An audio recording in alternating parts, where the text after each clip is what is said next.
प्रतीक्षाच cooking पॉइंटमध्ये तुम्हा सर्वांचं स्वागत आहे। आज आपण बनवणार आहोत दही वडा। तर चला बघूया। दही वडा बनवण्यासाठी मी उडदाची डाळ घेतली आहे। ही डाळ स्वच्छ धुवून घ्यायची आहे आणि 5 ते 6 तास भिजत ठेवायची आहे। आता ही डाळ आपल्याला वाटायची आहे। ही डाळ वाटताना पाण्याचा अजिबात वापर करायचा नाही। तुम्ही बघू शकता मी कशा प्रकारे डाळ वाटली आहे। ही डाळ छान आपल्याला फेटून घ्यायची आहे आणि मग त्याच्यामध्ये चवीप्रमाणे मीठ आणि जिरं टाकायचं आहे आणि छान मिक्स करून घ्यायचं आहे। हे आपल्याला 5 ते 10 मिनिट चांगलं फेटून घ्यायचं आहे। जोपर्यंत त्याला क्रीमी टेक्स्चर येत नाही तोपर्यंत आपल्याला फेटून घ्यायचं आहे। तुम्ही बघू शकता हे असं चेक करायचं आहे। आता आपल्याला हे वडे तळून घ्यायचे आहेत।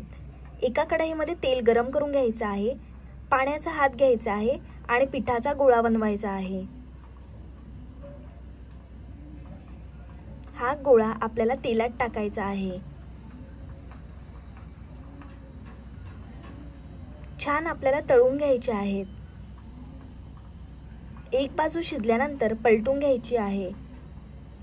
तुम्ही बघू शकता आता त्यांचा कलर बदलला आहे।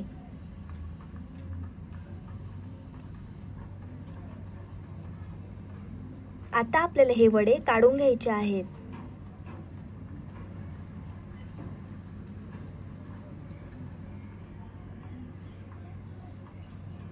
असे सर्व वडे आपल्याला बनवून घ्यायचे आहेत।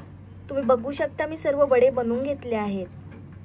आता आपल्याला एका बाउलमध्ये थंड पाणी घ्यायचं आहे आणि त्याच्यामध्ये थोडंसं हिंग आणि चवीप्रमाणे मीठ टाकायचं आहे आणि छान ढवळून घ्यायचं आहे।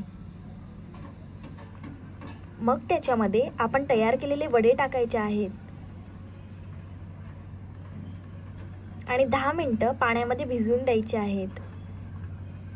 आता आपण दही बनवणार आहोत। एका मिक्सरच्या भांड्यामध्ये दही टाकायचं आहे आणि त्याच्यामध्ये साखर टाकायची आहे। अशा प्रकारे आपल्याला दही वाटून घ्यायचं आहे। आता तयार केलेला वडा घ्यायचा आहे आणि त्याच्यातलं पाणी काढून घ्यायचं आहे आणि हा वडा आपल्याला त्या दह्यामध्ये टाकायचा आहे।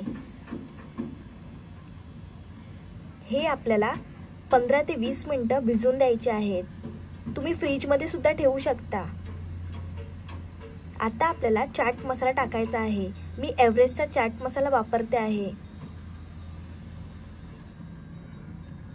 दही वडे खाण्यासाठी तयार आहेत। जर तुम्हाला माझी रेसिपी आवडली असेल तर व्हिडिओला लाईक, कमेंट, शेअर आणि चॅनलला सबस्क्राइब करायला विसरू नका।